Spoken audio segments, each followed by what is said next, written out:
नमस्कार दोस्तों, आपका स्वागत है आपके अपने चैनल स्टडी वाइंस ऑफिशियल पर। तो आज की इस वीडियो में हम भारत की नदियों का भाग 2 गंगा नदी तंत्र कवर करेंगे। मैं आपको डायग्राम के सहायता से समझाऊंगा, पूरा डिटेल में कवर कराऊंगा।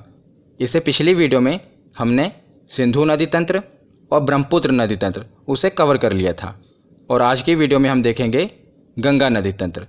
तो चलिए बिना देरी किए हुए वीडियो को शुरू करते हैं। तो चलिए वीडियो की शुरुआत करते हैं। और गंगा नदी तंत्र को पूरा डायग्राम से समझने से पहले हम कुछ गंगा नदी से रिलेटेड बेसिक जानकारी जान लेते हैं। उसके बाद हम पूरा गंगा नदी तंत्र डायग्राम से कवर करेंगे। तो सबसे पहले है कि गंगा नदी भारत की सबसे लंबी नदी है, और बात करें इसकी लंबाई की तो इसकी कुल लंबाई है 2525 किलोमीटर, यानी कि 2525 किलोमीटर। और गंगा नदी दो देशों से गुजरती है, भारत और बांग्लादेश। तो भारत के उत्तराखंड से निकलती है, उसके बाद ये बांग्लादेश चली जाती है, और बांग्लादेश से बाद ये बंगाल की खाड़ी में गिर जाती है।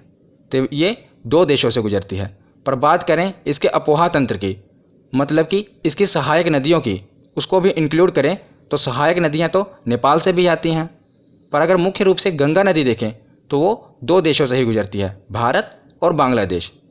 उसके बाद देखते हैं कि गंगा नदी भारत के 5 राज्यों से गुजरती है। किन किन राज्यों से? बहुत ही महत्वपूर्ण है और कई बार एग्जाम में पूछे गए हैं। तो सबसे पहले है उत्तराखंड। उत्तराखंड से तो ये निकलती ही है। उसके बाद एंटर करती है उत्तर प्रदेश, और उत्तर प्रदेश के बाद बिहार। बिहार के बाद ये आगे झारखंड के ऊपरी हिस्से से निकलती है। तो कई किताबों में आपने पढ़ा होगा, उसमें झारखंड नहीं दिया होता। पर याद रखिए, जो गंगा नदी है ये झारखंड के भी कुछ हिस्सों से होकर गुजरती है, और उसके बाद ये पश्चिम बंगाल में चली जाती है, और पश्चिम बंगाल के बाद ये बांग्लादेश में प्रवेश करती है। तो बांग्लादेश के बाद ये बंगाल की खाड़ी में गिर जाती है। तो कुल कितने राज्य हुए हमारे जो भारत में हैं? ये हुए 5 राज्य: उत्तराखंड, उत्तर प्रदेश, बिहार, झारखंड और पश्चिम बंगाल। आगे हम इसे मैप में भी देखेंगे, पर अभी आप याद रखिए। उसके बाद हम देखते हैं गंगा नदी की कुछ विशेषता। तो गंगा नदी स्वतः स्वच्छ होने वाली नदी है, यानी कि ये सेल्फ प्योरीफाइंग रिवर है। आपने भी देखा होगा, जब आप गंगा स्नान करने जाते हैं तो वहाँ से बोतलों में गंगा जल भर कर लाते हैं ना, और वो गंगा जल आप कितने दिनों तक, सालों तक रखते हैं, फिर भी वो ख़राब नहीं होता। तो क्यों ख़राब नहीं होता? आपने कारण जाना इसके पीछे? तो इसके पीछे का कारण है बैक्टीरियोफेज नामक एक वायरस। तो ये बैक्टीरियोफेज नामक एक वायरस है, जिसके कारण जो गंगा नदी है इसका पानी कभी ख़राब नहीं होता, क्योंकि ये वायरस है बैक्टीरियोफेज, ये हानिकारक जो बैक्टीरिया होते हैं उनको ख़त्म कर देता है। तो जो गंगा नदी में हानिकारक बैक्टीरिया होते हैं ना, उनको बैक्टीरियोफेज नामक वायरस ख़त्म कर देता है, जिस कारण जो गंगा नदी है इसके पानी में कभी कीड़े नहीं लगते और ना ही पानी खराब होता है। याद रखिएगा, महत्वपूर्ण फैक्ट है। उसके बाद देखते हैं कि गंगा नदी को 2008 में राष्ट्रीय नदी घोषित कर दिया गया। अब ये हमारी नेशनल रिवर है गंगा नदी। कब किया गया घोषित? 2008 में। अगला फैक्ट है कि गंगा डॉल्फिन को भारत का राष्ट्रीय जलीय जीव घोषित किया गया है। तो जो गंगा में डॉल्फिन पाई जाती है उसे हमारे भारत का राष्ट्रीय जलीय जीव घोषित किया गया है, ये भी याद रखिए। तो ये हमने पढ़ी कुछ बेसिक जानकारी। अब हम देखते हैं गंगा नदी का उद्गम स्थल। तो हमने गंगा नदी से रिलेटेड बेसिक जानकारी ले ली। अब हम देखते हैं कि गंगा नदी का उद्गम कहाँ से हुआ। तो आपने किताबों में पढ़ा होगा कि जो गंगा नदी है इसका उद्गम उत्तराखंड के गोमुख से गंगोत्री हिमानी से हुआ है। हिमानी मतलब होता है ग्लेशियर, तो ग्लेशियर को हिंदी में हिमानी कहते हैं। तो उत्तराखंड के गंगोत्री हिमानी से हुआ है। पर याद रखिए, गंगोत्री हिमानी से भागीरथी नदी निकली है, वहाँ पर इसे कहते हैं भागीरथी नदी। और आपने पौराणिक कथाओं में भी पढ़ा होगा कि गंगा को भागीरथी कहा जाता है। इसीलिए हम मानते हैं कि गंगोत्री हिमानी से ही गंगा नदी निकलती है, पर ऐसा नहीं है। जो गंगा नदी है ये 2 नदियों के संगम से बनी है। एक है भागीरथी नदी और दूसरा है अलकनंदा नदी। जब ये दोनों नदियाँ मिलती हैं वहीं से गंगा नदी बनी है। आप इमेज में देख रहे होंगे ये है अलकनंदा नदी और इधर से आ रही है भागीरथी नदी। तो जहाँ ये दोनों नदियों का संगम होता है तो ये दोनों नदियाँ मिलकर गंगा नदी बनाती हैं। तो गंगा नदी जो है ये दो नदियों के संगम से बनी है। याद रखिएगा, एग्जाम में कई बार पूछा जाता है। कौन कौन सी है? एक है भागीरथी नदी और दूसरी है अलकनंदा नदी। तो ये मिलती कहाँ पर है? तो देवप्रयाग में। जो प्रयाग शब्द है इसका अर्थ होता है नदियों का संगम। तो देवप्रयाग में दोनों नदियाँ मिलती हैं, भागीरथी नदी और अलकनंदा नदी, और यहीं से आगे ये बनती है गंगा नदी। और याद रखिएगा, जो ये अलकनंदा नदी है ये किस मंदिर के तट पर है? कई बार एग्जाम में पूछा गया है। तो ये प्रसिद्ध बद्रीनाथ मंदिर के तट पर है। कौन सी नदी? अलकनंदा नदी। तो हमने ये पढ़ लिया कि दो नदियों के संगम से बनी है गंगा नदी। अब हम इसके आगे देखते हैं। तो उसके बाद अब हम आगे देखते हैं, जैसा कि हमने पीछे देखा कि जो गंगा नदी है ये दो नदियों के संगम से बनी है, एक है भागीरथी और दूसरी है अलकनंदा। उसी प्रकार जो ये अलकनंदा नदी है ना, इसमें कुछ सहायक नदियाँ भी मिली हुई हैं। तो सहायक नदियाँ जो हैं ये एग्ज़ाम में बहुत बार पूछी गई हैं, मोस्ट इम्पोर्टेंट। तो ये सहायक नदियाँ जहाँ पर आकर मिलती हैं तो प्रयागों का नाम है, जैसे विष्णु प्रयाग, नंद प्रयाग और कर्ण प्रयाग और रुद्र प्रयाग। तो ये पूछे जाते हैं कि बताइए देव प्रयाग में किन दो नदियों का संगम है, रुद्र प्रयाग में किन दो नदियों का संगम है। तो हमें अगर पता होगा कि अलकनंदा में कौन सी सहायक नदी आकर मिलती है तभी तो हम बता पाएंगे। तो एक नदी है ये तो कॉमन रहेगी, अलकनंदा नदी, और इसी में दूसरी सहायक नदी आकर मिलेगी। तो वही हमें पता करना है कि कौन कौन सी सहायक नदियाँ आकर अलकनंदा में मिलती हैं। तो ये नदियों का संगम इम्पोर्टेंट है, इसे हम याद कैसे करेंगे?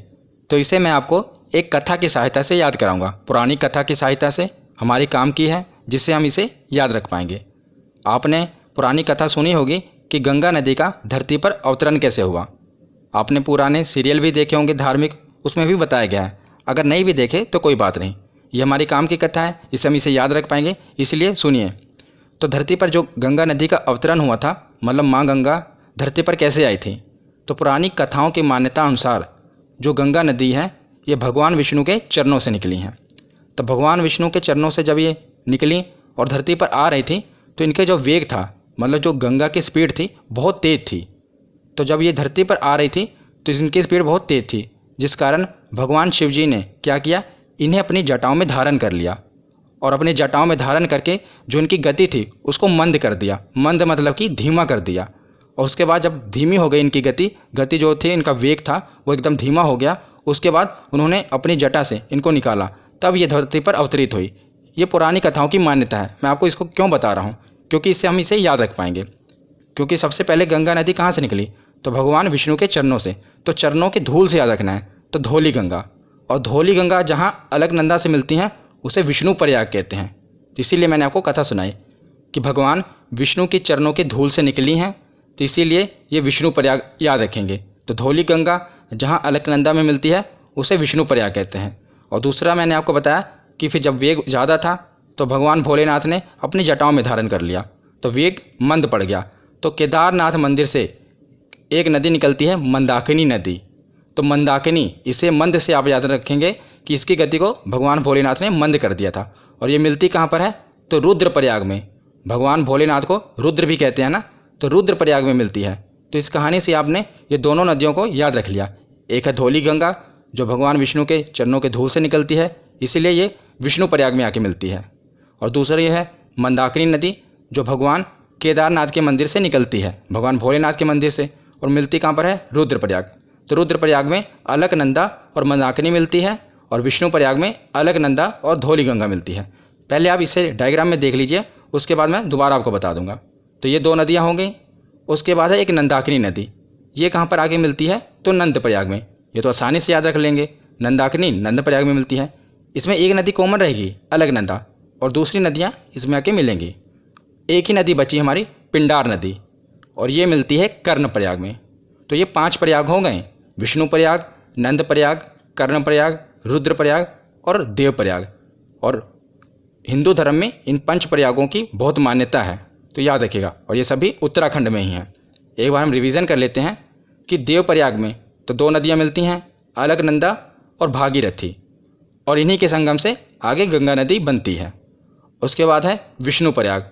तो अलकनंदा तो है ही है, और भगवान विष्णु के चरणों की धूल से निकली है, तो धौली गंगा। उसके बाद है नंदप्रयाग, अलकनंदा तो है ही, उसमें आएगी नंदाकिनी नदी, तो इसीलिए इसे नंदप्रयाग कहते हैं। उसके बाद है कर्णप्रयाग, कर्णप्रयाग में अलकनंदा और पिंडार नदी। उसके बाद है रुद्रप्रयाग, अलकनंदा और मंदाकिनी, भगवान भोलेनाथ ने गंगा के वेग को मंद कर दिया था, जिससे आप याद रख लेंगे। तो ये पांचों प्रयाग, इसे आप आसानी से याद रख लेंगे। तो अब हमने पूरा देख लिया कि कैसे किन किन नदियों के संगम से गंगा नदी का निर्माण हुआ। अब यहाँ से ये गंगा नदी कहलाएगी देवप्रयाग से, इसके आगे इसे गंगा नदी कहेंगे। उससे पहले इसे गंगा नदी नहीं कहते थे, यहाँ पर भागीरथी कहते थे, यहाँ पर अलकनंदा कहते थे। पर जब ये दोनों का संगम हुआ तो इसे देवप्रयाग से गंगा नदी कहा जाने लगा। अब इसके बाद हम इसे आगे पढ़ेंगे। तो अब हम आगे देखते हैं। मैंने इस स्लाइड में पूरा गंगा नदी का अपोहा तंत्र, कौन कौन सी सहायक नदियाँ हैं, गंगा नदी कहाँ कहाँ से गुजरती है, सभी को एक ही स्लाइड में कवर किया है। बहुत मेहनत से मैंने ये पूरी स्लाइड बनाई है ताकि आपको याद रहे, और मेरी मेहनत तभी सफल होगी जब आप ध्यान से सुनेंगे और आपको समझ आएगा, और एग्ज़ाम में आपका क्वेश्चन गलत नहीं होगा जब इससे पूछा जाए, तभी मेरी मेहनत सफल होगी। तो चलिए ध्यान से सुनिए। तो सबसे पहले आपको क्या करना है, पूरा डायग्राम, आप घबराइए मत, मैं आपको समझाऊंगा, पूरा डायग्राम आपको समझाऊंगा। उसके बाद क्या करना है, जब ये वीडियो ख़त्म हो जाए, आपको पीडीएफ के सहारे नहीं रहना, आपको कॉपी पर जैसे मैंने ये डायग्राम बनाया है अपने हाथ से पूरा बनाना है। तो जब आप डायग्राम को बना लेंगे तो आपको रिवीजन हो जाएगी और आपको ये डायग्राम कभी भूलेगा नहीं, और आपको पूरा गंगा नदी तंत्र याद रहेगा। तो चलिए देखते हैं। तो जैसा कि पीछे मैंने आपको बता दिया था, कहाँ तक, देवप्रयाग तक, कि दो नदियों का संगम हुआ था, उसकी सहायक नदियाँ भी मैंने आपको बता दी थी। तो देवप्रयाग के बाद ये गंगा नदी बनी। तो उसके बाद अब यहाँ से हम आगे देखेंगे, आगे पूरा कंटिन्यू करेंगे। तो देवप्रयाग के बाद क्या होता है कि जो गंगा नदी है आगे जाती है और हरिद्वार में, हरिद्वार इम्पोर्टेंट है। हरिद्वार आप गए भी होंगे गंगा स्नान करने। तो हरिद्वार क्यों इम्पोर्टेंट है कि सबसे पहले गंगा नदी जो है कहाँ पर मैदानी क्षेत्र में प्रवेश करती है, एग्ज़ाम में पूछा जाता है, तो हरिद्वार में। इससे पहले क्या था, ये उत्तराखंड में पूरा पहाड़ी इलाका था, तो वहाँ से पर्वतों से, पहाड़ों से निकल रही थी। पर सबसे पहले ये मैदानी भाग में कहाँ प्रवेश करती है, तो ये हरिद्वार में सबसे पहले गंगा नदी मैदानी क्षेत्र में प्रवेश करती है। एग्जाम में पूछा जाता है, याद रखिएगा। यह आगे मैं आपको बताऊंगा, अभी बस आप सुनते रहिए, आगे मैंने पीडीएफ में कवर किया है। तो बस इतना आप सुनिए कि सबसे पहले मैदानी भाग में ये कहाँ पर प्रवेश करती है गंगा नदी, तो हरिद्वार में। तो हरिद्वार तक हमने पूरा उत्तराखंड, ये पूरा ऊपर भी उत्तराखंड ही था, तो हरिद्वार तक हमने पूरा उत्तराखंड कवर कर लिया। इसके बाद क्या हुआ, जो गंगा नदी है आगे उत्तर प्रदेश में एंटर करती है, ये आप लाइन देख रहे हैं, यहाँ तक उत्तराखंड है। उसके बाद ये उत्तर प्रदेश में प्रवेश करती है। अब हम यहाँ देखते हैं, तो ये उत्तर प्रदेश में प्रवेश करती है। तो सबसे पहले उत्तराखंड से एक नदी निकलती है रामगंगा, ऊपर से आती है, और कन्नौज में, जो कि उत्तर प्रदेश में है, कन्नौज में ये गंगा नदी में आकर मिल जाती है। तो इसका संगम होता है रामगंगा का कन्नौज में, उत्तर प्रदेश में।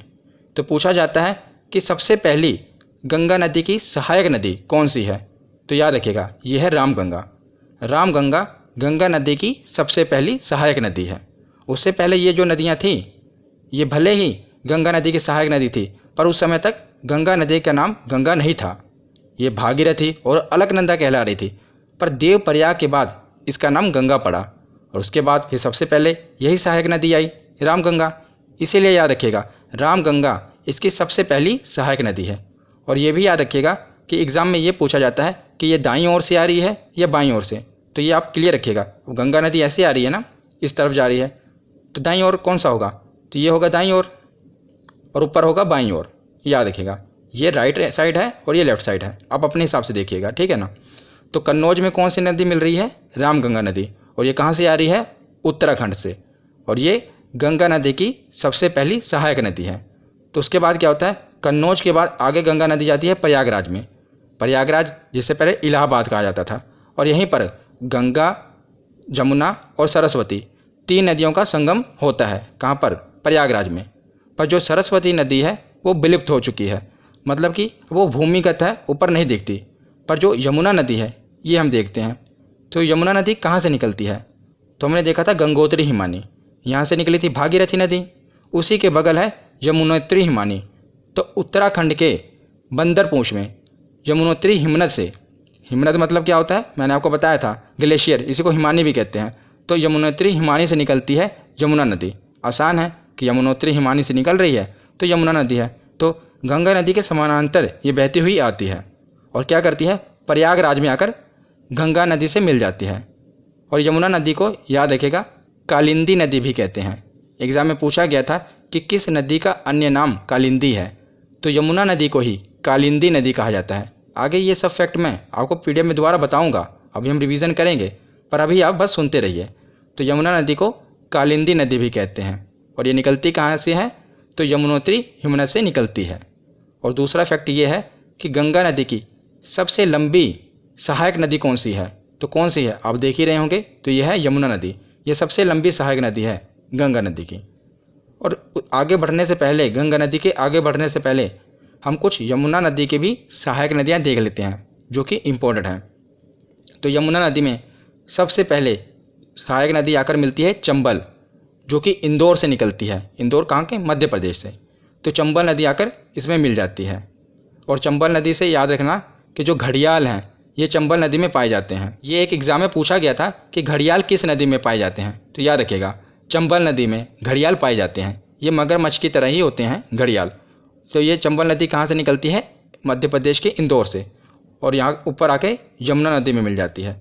और ये भी याद रखना कि जो ये चंबल नदी है ये यमुना नदी की सबसे बड़ी सहायक नदी है। जिस प्रकार यमुना नदी गंगा नदी की सबसे बड़ी सहायक नदी है, उसी प्रकार चंबल नदी यमुना नदी की सबसे बड़ी सहायक नदी है। उसके बाद दूसरी सहायक नदी है बेतवा। ये निकलती है विंध्या पर्वत मध्य प्रदेश से, और उसके बाद ये भी यमुना नदी में मिल जाती है। और तीसरी सहायक नदी है केन। ये निकलती है कैमूर पहाड़ी मध्य प्रदेश से, और ये भी ऊपर जाकर यमुना नदी में मिल जाती है। अब ये यमुना नदी में मिलती हैं और यमुना नदी गंगा नदी में मिल जाती है। तो बताइए ये जो तीन नदियां हैं ये गंगा की सहायक नदियां हैं या नहीं, तो हैं। अगर ये यमुना की सहायक नदियां हैं तो बाद में यमुना भी तो गंगा में मिल जा रही है। इसका पानी यमुना में मिल रहा है और यमुना का पानी गंगा में मिल रहा है, तो ये यमुना और गंगा दोनों की सहायक नदियाँ हो जाएंगी, चंबल, बेतवा और केन। ठीक है, याद रखिएगा ये तीनों यमुना में मिल रही हैं। तो यहाँ पर हमने देख लिया, और हमने ये भी देख लिया कि जो यमुना नदी है ये प्रयागराज में आकर मिल रही है, और प्रयागराज में गंगा, जमुना और सरस्वती ये तीनों नदियाँ मिलती हैं। तो ये हमने देख लिया। तो प्रयागराज के बाद गंगा नदी आगे बढ़ती है और जाती है गाजीपुर में। तो गाजीपुर में क्या होता है, ऊपर से एक नदी आ रही है गोमती नदी। गोमती नदी जो है ये फुलहर झील से निकलती है, और याद रखिएगा ये फुलहर झील कहाँ पर है, पीलीभीत उत्तर प्रदेश में। और सबसे इम्पोर्टेंट क्या है, यहाँ से प्रश्न क्या बनता है कि जो ये नदी है गोमती नदी, ये जहाँ से निकल रही है ना पीलीभीत, ये एक मैदानी एरिया है, मतलब समतल भाग है। अभी तक हमने देखा कि जितनी भी सहायक नदियाँ निकल रही हैं ये किसी न किसी पहाड़ी से निकल रही हैं, पर्वत से निकल रही हैं, पर इकलौती ऐसी सहायक नदी है गोमती जो कि एक मैदानी भाग समतल एरिया से निकल रही है। और कहाँ से, फुलहर झील से। तो एग्जाम में एक प्रश्न बना था कि बताइए ऐसी कौन सी नदी है सहायक नदी जो गंगा में आकर मिलती है और एक समतल भाग से निकलती है। समतल मतलब समझ रहे हैं ना, समतल भाग से, ना किसी पहाड़ से निकल रही है ना किसी पर्वत से निकल रही है, एक समतल यानी कि एक मैदानी भाग।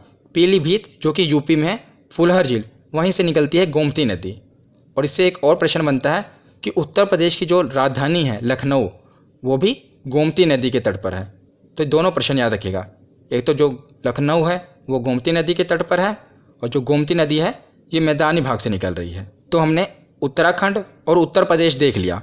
उसके बाद हम देखते हैं बिहार। तो मैं आपको अपने दिमाग में रखिए, आप पहले था उत्तराखंड, उत्तराखंड के बाद देखा उत्तर प्रदेश, गंगा नदी आई, तो उसके बाद अब कहाँ पर जाएगी, बिहार में। और याद रखिएगा जो बिहार में गंगा नदी की सहायक नदियाँ हैं वो ज़्यादातर कहाँ से निकल रही हैं, तो नेपाल से। इसीलिए मैंने ऊपर देखिए ये नेपाल बना है। ये तीन नदियाँ आप देख रहे हैं, गंडक, कोसी और काली करनाली, ये दोनों मिलकर बाद में एक ही नदी बन जाएगी, इसलिए मैं तीन नदियाँ कह रहा हूँ।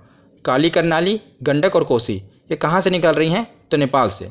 तो सबसे पहले देखते हैं काली नदी और करनाली नदी। तो काली नदी जब ये भारत में प्रवेश करती है तो इसे शारदा नदी कहते हैं। आपने शारदा नदी के बारे में सुना होगा, वो इसी काली नदी को कहा जाता है। और दूसरी है करनाली, काली करनाली, ये दोनों नेपाल से निकल रही हैं।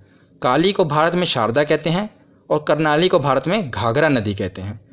और जब इन दोनों नदियों का संगम होता है उसके बाद ये एक नदी बन जाती है और इसको फिर घाघरा नदी कहने लगते हैं भारत में। देखिए नेपाल से क्या थी, नेपाल में दो नदियाँ थीं, एक थी काली और दूसरी थी करनाली। और काली को भारत में कहते थे शारदा नदी और कर्नाली को कहते थे घाघरा नदी। फिर इन दोनों नदियों का संगम हुआ, शारदा और घाघरा का, तो एक ही नदी बन गई, घाघरा नदी।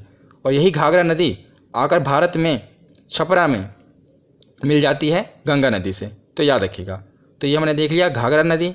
उसके बाद हम देख रहे हैं नीचे से एक नदी आकर मिल रही है, सोन नदी। ये अमरकंटक पहाड़ी से निकलती है।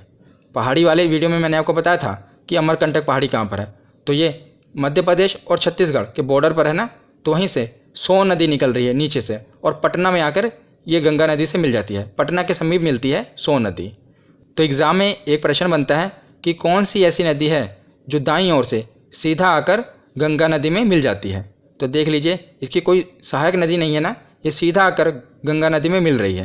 और ऊपर यमुना नदी भी थी, पर इसकी सहायक नदियाँ थीं, पर सोन नदी सीधा आकर पटना के समीप गंगा नदी में मिल जा रही है। और ये भी पूछा जाता है कि ये किस पहाड़ी से निकलती है, तो किस पहाड़ी से निकलती है? अमरकंटक पहाड़ी से। तो यहाँ तक हमने छपरा और पटना तक देख लिया। उसके बाद देखते हैं ऊपर नेपाल से एक और नदी आ रही है, गंडक नदी, और ये सोनपुर में आकर मिल जाती है गंगा नदी से। तो कौन सी नदी आ रही है? गंडक नदी। एग्ज़ाम में क्या प्रश्न बनता है वो भी मैं आपको बता रहा हूँ कि नेपाल से कौन कौन सी नदियाँ निकलकर गंगा नदी में मिल जाती हैं। तो काली करनाली, जिसे घाघरा कहते हैं, और गंडक, और एक आगे है कोसी। ये नदियाँ नेपाल से निकलती हैं। और मैं आपको साथ साथ ये भी बता रहा हूँ कि किस जगह पर आकर ये गंगा से मिल जाती हैं। तो गंडक नदी सोनपुर के समीप आकर गंगा नदी से मिल जाती है। तो उसके बाद है कोसी नदी, मोस्ट इम्पोर्टेंट, ये भी नेपाल से आ रही है। और ये कुर्सेला, बिहार में एक जगह है कुर्सेला, उसी के समीप ये नदी गंगा नदी से मिल जाती है। कौन सी नदी? कोसी नदी। तो जो कोसी नदी है ये अपने रास्तों को बहुत बदलती है, इसीलिए ये बहुत कुख्यात है अपने रास्तों को बदलने के लिए। और इसे बिहार का शोक कहा जाता है, क्योंकि बिहार में हर साल इस नदी के कारण बाढ़ आती है। और ये नदी अपना रास्ता बदल लेती है ना, कभी मान लीजिए ये नदी पहले इस रास्ते से जा रही है और फिर उसके बाद पता लगा अचानक इस रास्ते से जाने लगी, तो जिस कारण क्या होता है, इस नदी के कारण बिहार में बहुत बाढ़ आती है। तो इसीलिए इसे बिहार का शोक भी कहा जाता है। किस नदी को? कोसी नदी को। और ये कुर्सेला में, बिहार के कुर्सेला में गंगा नदी से आकर मिलती है, याद रखिएगा। तो हमने पूरा बिहार देख लिया। पहले हमने उत्तराखंड देखा, फिर उत्तर प्रदेश देखा और बिहार देख लिया। और उसके बाद हम आगे बढ़ते हैं पश्चिम बंगाल की तरफ। तो एक दार्जिलिंग की पहाड़ी, पश्चिम बंगाल में है ना दार्जिलिंग की पहाड़ी, वहाँ से एक नदी निकलती है, महानंदा नदी। ये गंगा नदी की आखिरी सहायक नदी है, याद रखिएगा। सबसे पहले कौन थी? रामगंगा, ये पहली थी। और आखिरी कौन सी है? महानंदा। ये भारत की बात कर रहा हूँ मैं कि भारत में आखिरी कौन सी है? महानंदा। तो महानंदा कहाँ से निकल रही है? दार्जिलिंग की पहाड़ी से निकल रही है। और ये फरक्का बैराज है, मतलब समझ लीजिए जो ये महानंदा नदी है ना, ये बिहार और पश्चिम बंगाल के बॉर्डर में बहती हुई जाती है और पश्चिम बंगाल में चली जाती है। कौन सी नदी है? महानंदा नदी, याद रखिएगा। ये निकलती कहाँ से है ये पूछा जाता है, तो ये दार्जिलिंग की पहाड़ियों से निकलती है। कौन सी नदी है? महानंदा नदी। और सबसे इंपॉर्टेंट है, ये सबसे आखिरी सहायक नदी है, ठीक है। और उसी के बाद बना हुआ है फरक्का बैराज, आपको पता होगा पश्चिम बंगाल में है। यहाँ से क्या होता है, जो गंगा नदी है, अभी आपने देखा जो गंगा नदी है ये दो नदियों के संगम से बनी, उसके बाद एक नदी बनी उत्तराखंड से होते हुए उत्तर प्रदेश, बिहार, बिहार से झारखंड, फिर पश्चिम बंगाल, आगे जाकर क्या हुआ, फरक्का बैराज से फिर ये दो नदियों में बट गई। इसकी धारा थी जो गंगा नदी की, ये दो नदियों में बट गई, एक है हुगली और एक है पद्मा नदी। जो ये गंगा नदी है फरक्का बैराज से, जो कि पश्चिम बंगाल में है, वहाँ से दो धाराओं में बढ़ जाती है। तो जो ये अपने पश्चिम बंगाल में आती है, नीचे की तरफ है पश्चिम बंगाल, तो यहाँ इसे कहते हैं हुगली नदी। और सबसे इम्पोर्टेंट ये है कि जो कोलकाता का शहर है ये कहाँ बसा है, तो ये हुगली नदी के तट पर है कोलकाता शहर। एग्जाम में पूछा गया है कि कोलकाता शहर किस नदी के तट पर है, तो हुगली नदी के तट पर है। और यही नदी जो है दो धाराओं में बढ़ गई, तो जो दूसरी धारा थी ये बांग्लादेश में चली गई, और बांग्लादेश में इसे पद्मा नदी कहते हैं। और जो हुगली नदी है इसी में एक धारा, एक सहायक नदी आकर मिलती है, इसे कहते हैं दामोदर नदी। और ये छोटा नागपुर पठार से निकलती है दामोदर नदी, और ये हुगली नदी में जाकर मिल जाती है। और इसी दामोदर नदी को पश्चिम बंगाल का शोक भी कहते हैं। जिस प्रकार याद रखिए, कोसी नदी को किसका शोक कहते हैं? बिहार का शोक। तो शोक क्यों कहते हैं? क्योंकि ये नदी बाढ़ लाती है। तो इसी प्रकार दामोदर नदी है, पश्चिम बंगाल में बाढ़ का कारण है, इसीलिए दामोदर नदी को पश्चिम बंगाल का शोक कहते हैं। और ये किस नदी की सहायक नदी है? तो हुगली नदी की सहायक नदी है। तो अब हमने बांग्लादेश तक इसे देख लिया। पहले हमने उत्तराखंड देखा, उत्तराखंड के बाद हमने देखा ये उत्तर प्रदेश में गई, उत्तर प्रदेश के बाद बिहार देख लिया, बिहार के बाद झारखंड का थोड़ा सा एरिया अगर हम कहें तो मैं आपको बताऊं कि कहाँ से निकलती है, तो साहेबगंज जगह है झारखंड में, वहाँ से ये निकलती है। तो उसके बाद हमने देखा पश्चिम बंगाल, पश्चिम बंगाल के बाद हमने देखा कि ये दो धाराओं में बट गई, एक हुगली नदी हो गई और एक पद्मा नदी हो गई। ये गंगा नदी का ही नाम है, तो गंगा नदी को ही पश्चिम बंगाल में हुगली कहते हैं और बांग्लादेश में पद्मा नदी कहते हैं। तब इसके बाद हम आगे अगली स्लाइड में कंटिन्यू करते हैं। तो पिछली स्लाइड में हमने देख लिया कि जो गंगा नदी थी वो दो धाराओं में बट गई थी। ये तो अपने यहीं पश्चिम बंगाल में हुगली नदी हो गई और यही गंगा नदी जब बांग्लादेश में एंटर करती है तो इसको कहते हैं पद्मा। ये थोड़ा सा रह गया, इसे भी देख लीजिए क्योंकि एग्जाम में प्रश्न बनेंगे इससे। तो पद्मा नदी कहते हैं बांग्लादेश में। और इससे पिछली वीडियो में मैंने आपको बताया था कि जो ब्रह्मपुत्र नदी है अरुणाचल प्रदेश से आते हुए सिक्किम से होते हुए बांग्लादेश में जा रही थी ना, तो बांग्लादेश में उसे क्या कहते थे, जमुना। तो ब्रह्मपुत्र को कहते हैं जमुना बांग्लादेश में और गंगा को कहते हैं पद्मा। तो ये दोनों नदियाँ एक जगह आकर मिल जाती हैं। और एक नदी है मेघना जो कि बांग्लादेश से होते हुए इन धाराओं में मिल जाती है। तो तीन नदियों का संगम हो जाता है, पद्मा, जमुना और मेघना। और उसके बाद ये एक नदी बन जाती है जिसे मेघना नदी कहते हैं। फिर से बता देता हूँ, गंगा नदी जब बांग्लादेश में एंटर करती है तो उसे कहते हैं पद्मा और ब्रह्मपुत्र नदी बांग्लादेश में एंटर करती है तो उसे कहते हैं जमुना और बांग्लादेश से ही एक नदी है मेघना। ये तीनों नदियों का संगम होता है और संगम होने के बाद एक नदी बनती है। तो इस नदी को क्या नाम देते हैं, बांग्लादेश वाली से कहते हैं मेघना नदी।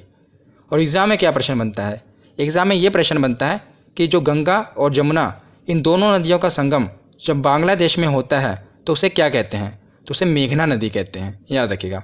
और यही मेघना नदी फिर जाकर समुद्र में मिल जाती है और समुद्र में दुनिया के सबसे बड़ा डेल्टा सुंदरवन डेल्टा का निर्माण करती है। तो ये डेल्टा क्या होता है ये मैं आपको आगे बताता हूँ।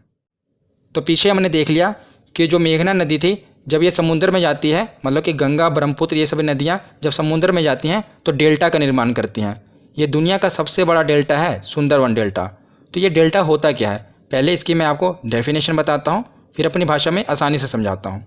तो सबसे पहले है कि डेल्टा प्रायः उस भूभाग को कहा जाता है जो नदी द्वारा लाए गए अवसादों के संचयन से निर्मित होता है। विशेषता नदी के मुहाने पर जहाँ वह किसी समुद्र में गिरती है इस भूभाग का आकार साधारणतः त्रिभुज जैसा होता है। आप देख ही रहे होंगे त्रिभुज जैसे इसकी आकृति होती है, इसी को कहा जाता है, क्या कहा जाता है, डेल्टा कहा जाता है। तो अब मैं आपको आसान भाषा में समझाता हूँ। आपने देखा होगा कोई भी नदी निकलती है तो पर्वत या पहाड़ों से निकलती है, ऊंचाई से। तो जब ये नदी ऊंचाई से निकलती है तो इसका बहाव बहुत तेज होता है, बहुत तेज़ी से बहती हुई आती है और अपने साथ मिट्टी अवसाद ये सब लेकर बहती हुई आती है। तो जब ये पहाड़ी भागों से निकल रही होती है तब तो इसकी गति बहुत तेज़ होती है, पर जैसे ये मैदानी भाग में एंटर करती है अब इसकी गति क्या होती है, मंद पड़ जाती है, मतलब धीमी हो जाती है। पर ये जो मिट्टी है अभी भी उसको बहाकर ले जा रही होती है, पर इसकी गति जो होती है स्लो हो जाती है। या ऐसे याद रखिए कि जब ये पहाड़ों से निकलती है तो ये तो पूरी जवान होती है, पर जैसे जैसे ये समतल ज़मीन पर जाती जाती है बूढ़ी होती जाती है। अब जो इसमें शक्ति होती है जो मिट्टी अपने साथ ये लेकर आ रही है उसको जो धकेलने की क्षमता होती है वो बहुत कम हो जाती है। पहले तो जब ये ढालों से उतर रही होती है तो पूरा तेज़ी के साथ मिट्टी को बहाकर ले आ रही होती है, पर जैसे जैसे ये समतल भागों में एंटर करती है इसको जो ढकेलने की क्षमता है जो अपने साथ ये कचरा मिट्टी लेकर आ रही है उसकी क्षमता कम हो जाती है। पर जैसे ये समुद्र के पास पहुंचती है बिल्कुल इसकी क्षमता खत्म हो जाती है। तो क्या करती है, मिट्टी को अपने साथ लाए गए जो गाद मिट्टी अवसाद है उसको जमा कर देती है। तो एक जगह जमा कर देती है सारा कचरा। पर उसके बाद क्या है, पर जो नदी है उसको तो कहीं ना कहीं से निकलना है ना, तो अलग अलग शाखाओं में बढ़ जाती है। जैसा कि आप इमेज में देख रहे हैं, ये देखिए नदी आई, उसने अपने साथ पूरा कचरा जमा कर दिया। अब उसके बाद क्या हुआ, नदी देख रहे हैं ना अलग अलग शाखाओं में बट गई और जाकर समुद्र में मिल गई। तो इस प्रकार क्या हुआ, एक त्रिभुजाकार आकृति बन गई और इसी को कहते हैं डेल्टा। आशा करता हूँ आपको समझ आया होगा, इसी को क्या कहा जाता है, डेल्टा कहा जाता है। और यही डेल्टा जो है गंगा और ब्रह्मपुत्र नदी आकर बनाती हैं इसमें अपने बंगाल की खाड़ी में। और यही सुंदरवन डेल्टा पूरी दुनिया का सबसे बड़ा डेल्टा है, याद रखिएगा। तो अब हम कुछ महत्वपूर्ण तथ्य देख लेते हैं, इससे हमारा रिवीजन हो जाएगा। एक बार इसे भी कवर कर लेते हैं। तो अलकनंदा तथा भागीरथी के संगम को क्या कहते हैं, तो इसे गंगा नदी कहते हैं, जैसा कि मैंने आपको बताया। और गंगा की पहली सहायक नदी कौन सी है, तो कौन सी है गंगा की पहली सहायक नदी, तो ये है रामगंगा। गंगा की आखिरी सहायक नदी कौन सी है, तो ये है महानंदा। और गंगा की सबसे लंबी सहायक नदी तो यह है यमुना। उसके बाद है कि गंगा नदी कहाँ से मैदानी क्षेत्र में प्रवेश करती है, तो ये हरिद्वार में। मैदानी क्षेत्र में प्रवेश करती है। उससे पहले ये उत्तराखंड में पर्वत और पहाड़ों से निकल रही होती है, पर जैसे ही ये हरिद्वार में एंटर करती है वहाँ से ये मैदानी क्षेत्र में प्रवेश करती है। आगे है कि गंगा नदी के तट पर बसे प्रमुख शहर कौन कौन से हैं। तो सबसे पहले है प्रयागराज, प्रयागराज जिसे पहले इलाहाबाद कहा जाता था। उसके बाद है वाराणसी, बनारस। उसके आगे है कानपुर और उसके आगे है पटना। तो ये कुछ प्रमुख शहर हैं जो कि गंगा नदी के तट पर बसे हुए हैं। आगे है कि हुगली नदी के तट पर कौन सा प्रमुख शहर बसा है। तो मैंने आपको बताया था कौन सा प्रमुख शहर बसा है, तो कोलकाता, यह हुगली नदी के तट पर बसा हुआ है। उसके आगे है कि गंगा और ब्रह्मपुत्र की संयुक्त जलधारा बांग्लादेश में क्या कहलाती है। तो बताइए क्या कहलाती है।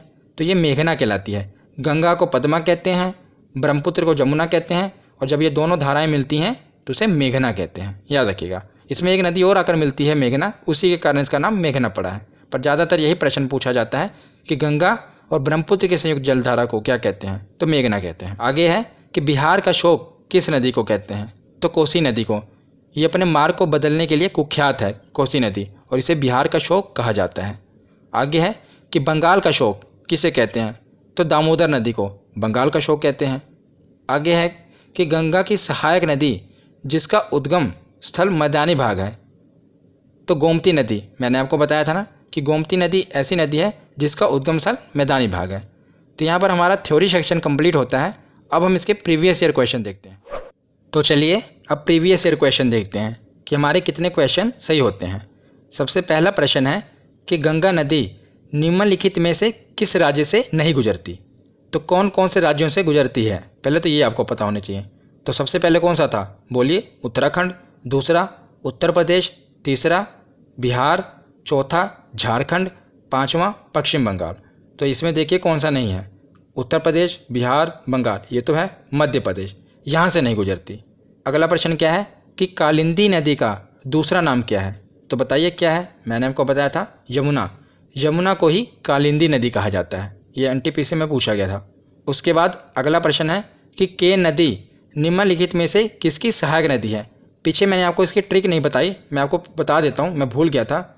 इसकी ट्रिक भी है जिसे आप याद रख सकते हैं।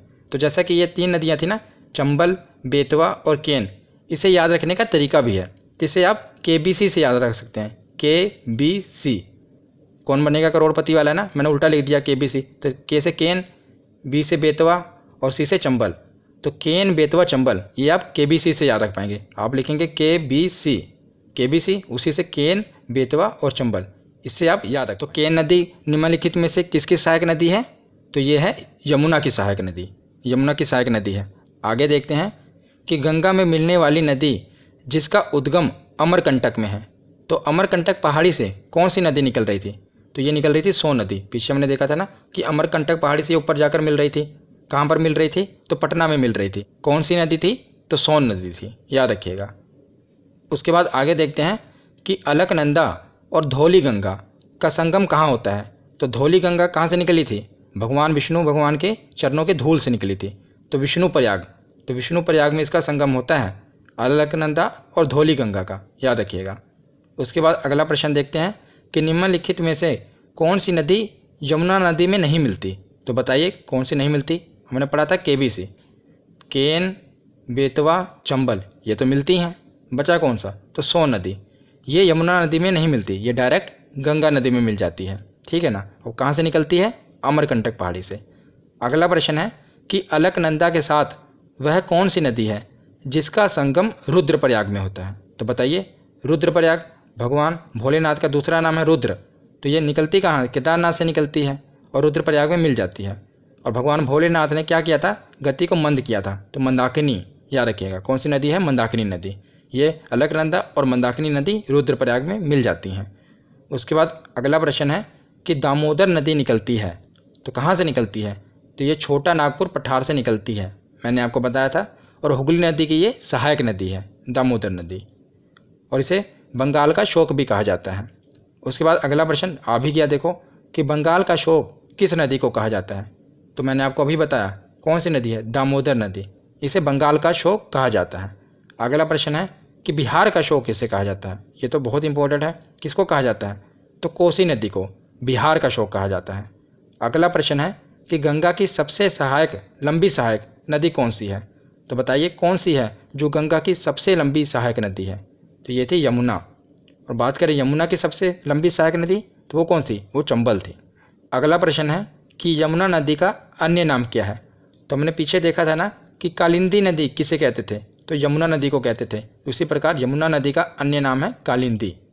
तो अगला प्रश्न देखते हैं, बस 2 ही प्रश्न बचे हैं कि गंगा नदी किस क्षेत्र से मैदानी भाग में प्रवेश करती है। तो कहाँ से प्रवेश करती है मैदानी भाग में, तो हरिद्वार से। उससे पहले ये पहाड़ पर्वतों से निकल रही होती है, पर मैदानी भाग में ये हरिद्वार से प्रवेश करती है। और लास्ट प्रश्न है कि गंगा नदी को बांग्लादेश में क्या कहा जाता है। तो क्या कहा जाता है, पद्मा। तो आज की ये वीडियो यहीं पर ख़त्म होती है। यहाँ पर हमारा पूरा गंगा नदी तंत्र कंप्लीट होता है। वो डायग्राम आप ज़रूर बना लेना। तो हमने पूरा गंगा नदी तंत्र कवर कर लिया, प्रीवियस ईयर के क्वेश्चन भी देख लिए। इससे नेक्स्ट वीडियो में हम जो नदियों का लास्ट वीडियो है प्रायद्वीपीय भारत की नदियाँ, उसे भी कवर कर लेंगे। तो हमारा पूरा भारत की नदियाँ कंप्लीट हो जाएगा। तो धन्यवाद।